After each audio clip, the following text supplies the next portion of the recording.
હું કહું છું હા મહેશ ને ફોન કરને યાર. એવું એના ઘરે ના કરતો, મારા ઘરે કરજે. કેમ માં ઘેર રોકાવા આવેલા. ઓહો, શું વાત ઉભારો ઉઠતો જ નહીં, લા એવો પડ્યો રહેજે, હુઈ રહેજે. તમારે જલસા નહીં. હું તંબુરો હાલો, ઉઠ્યો, લા ઉઠ્યો તું?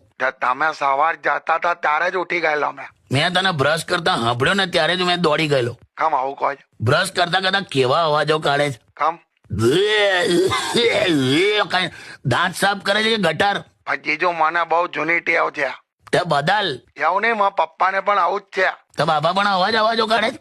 હા શ્યામ, એવું બ્રશ કરતા તો એવું કરે જ.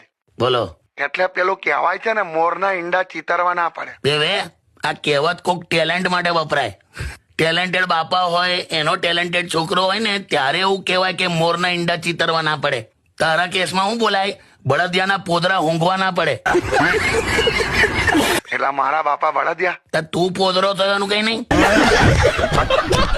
જીજુ હું વાંધો છે, મેં હુઈ રહું, તમને કોઈને ડિસ્ટર્બ કરું છું? શું ડિસ્ટર્બ લા?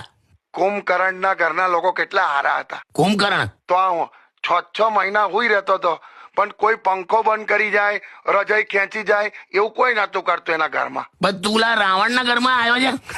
મને રાવણ સમજે છે તું? वो अलग ही लेवल का बंदा था। પડ્યો જરા ઘરમાં મોકલ્યા.